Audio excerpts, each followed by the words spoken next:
पत्नी ने न जाने क्या किया था कि पति ने उसे एक के बाद एक कई थप्पड़ जड़ दिए। हमेशा हर सिचुएशन को शांति से हैंडल करने वाली पत्नी भी इस बार इतनी अशांत हो उठी कि उसने अपनी चप्पल ही निकालकर पति की ओर दे फेंकी। चप्पल पति के बालों को छूते हुए निकल गई। ये किस्सा यहीं पर ख़त्म हो सकता था, मगर पति ने इसे अपनी मर्दानगी का विषय बना लिया और बात बद से बदतर होती चली गई। रिश्तेदारों ने भी आग में घी का काम किया। किसी ने कहा, जो औरत अपने पति को चप्पल से मार सकती है वो ना ही तो वफादार हो सकती है और ना ही पतिव्रता। ऐसी औरत परिवार ही नहीं पूरे समाज पर कलंक की तरह है। बीवी के पक्ष वाले कहाँ पीछे रहने वाले थे। किसी ने कहा, 21वीं सदी में भी जो स्त्री के साथ मारपीट करते हैं उन्हें तो जेल भेज देना चाहिए। तो कोई कहता, ज़रूर उसको कोई और पसंद आ गई होगी, इसलिए अब पत्नी से मारपीट करने लगा है। बात कोर्ट तक पहुंच गई।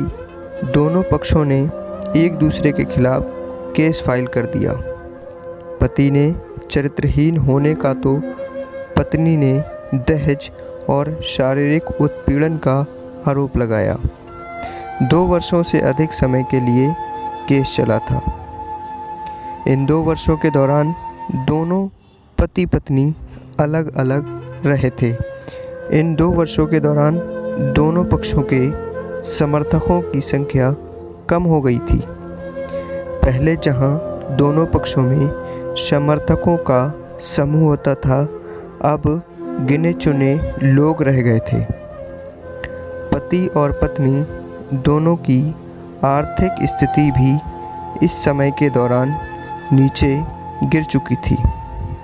जिन्हें वो अपना शुभचिंतक समझ रहे थे, पैसों की बात आते ही उन्होंने भी अपना पलड़ा झाड़ लिया था। अगर कोई देने को राजी भी हुआ तो मोटे ब्याज की शर्त पर। आखिरकार वही हुआ जो सब चाहते थे, डाइवोर्स यानी तलाक। हर कोई खुश था।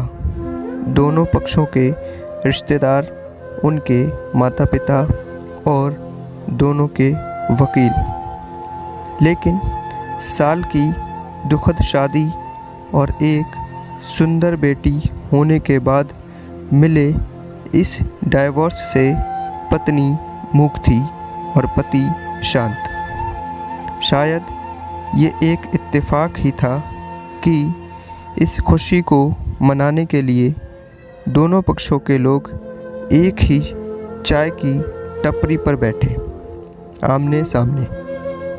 इत्तेफाक इसलिए क्योंकि ज़्यादातर लोग जो एक दूसरे के विरोध पक्ष को सपोर्ट कर रहे थे, वे एक दूसरे को अच्छे से जानते भी नहीं थे। पति पत्नी भी इन सभी से एक दूसरे के सामने मेज पर बैठे। पत्नी ने पति से कहा, अब तो खुश होगे ना? तुम्हारे मन की जो हुई है, मुबारक हो। तुम भी तो आज जीत गई हो। मुझसे तलाक तो तुम्हें भी मिल गया। Congratulations to you too. पति ने कहा, तलाक को तुम जीत का प्रतीक समझते हो? पत्नी ने कहा। पति चुप रहा। थोड़ी देर की शांति के बाद पति ने कहा, मुझे तुम्हें 5 लाख रुपए अभी और हर महीने 8,000 देने का आदेश है। अभी मेरे पास पैसे नहीं हैं, इसलिए हमारा मतलब मेरा जो सिटी में फ्लैट है उसे तुम्हारे नाम कर देता हूँ। इस पर पत्नी बोली, लेकिन उस फ्लैट की कीमत तो 18 लाख की है। हाँ, लेकिन हमारी बेटी तुम्हारे साथ है और आगे जाके उसके खर्चे भी बढ़ेंगे। तुम्हें थोड़ी आसानी होगी। पति ने कहा, नहीं, मुझे सिर्फ 5 लाख ही देना और तुम हर महीने 8,000 तो देने ही वाले हो। मैं मैनेज कर लूँगी। अगर 5 लाख नहीं है तो भी कोई बात नहीं। पत्नी बोली। दोनों फिर से शांत हो गए। पति सोचने लगा, कितनी भोली और समझदार है ये औरत, जो कुछ समय पहले तक मेरी पत्नी थी और अब अनजान। ये वही है जो कम से कम खर्चे में घर चलाती और पैसे बचाकर मेरे जन्मदिन और बर्थडे पर हमेशा मेरे लिए नए नए कपड़े खरीद लाती। कभी बीमार भी हो जाती तो पैसे बचाने के लिए मुझे मालूम ना होने देती और घरेलू नुस्खों से अपना इलाज कर लेती। मगर घर में कोई और बीमार होता तो तुरंत डॉक्टर के पास लेकर जाती। मेरी ही मति मारी गई थी। मैं ही अपनी झूठी मर्दानगी के चक्कर में इतनी बड़ी गलती कर बैठा।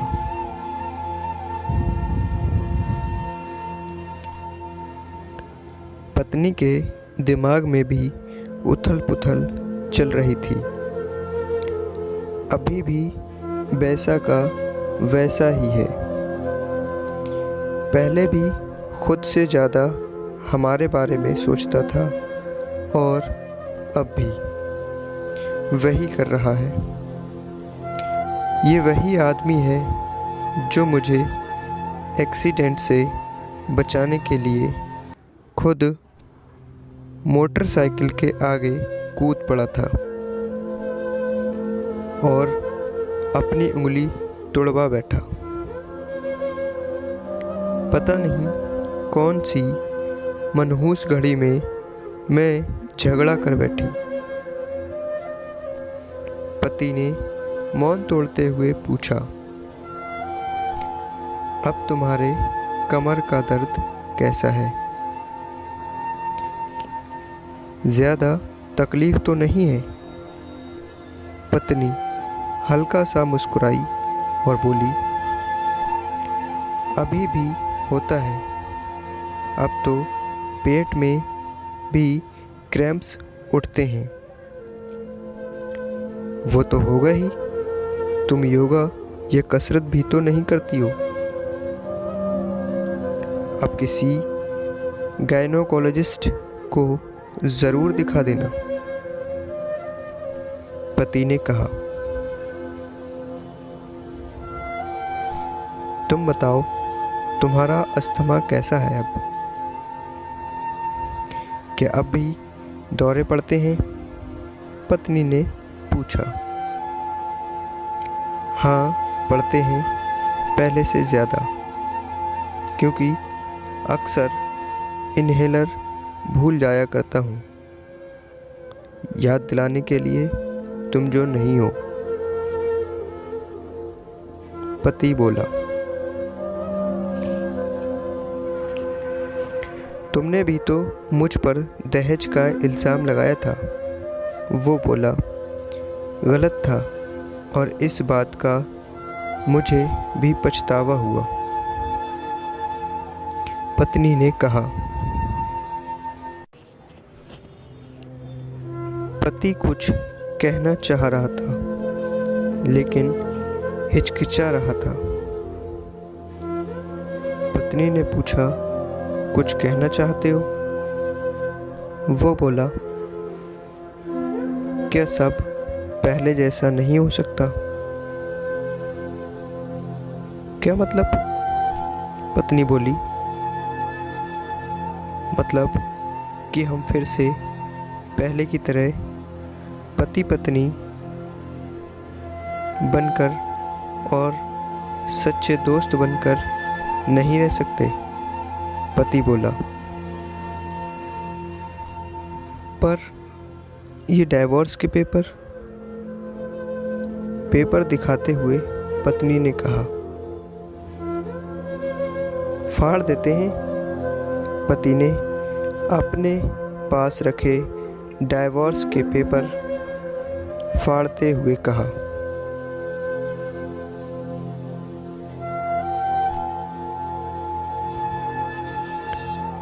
पत्नी ने भी अपने पास रखे पेपर फाड़ दिए। सभी हैरान थे, वकील, रिश्तेदार और माँ बाप। पति पत्नी दोनों एक दूसरे के हाथ में हाथ पकड़े अपने घर की ओर चल पड़े।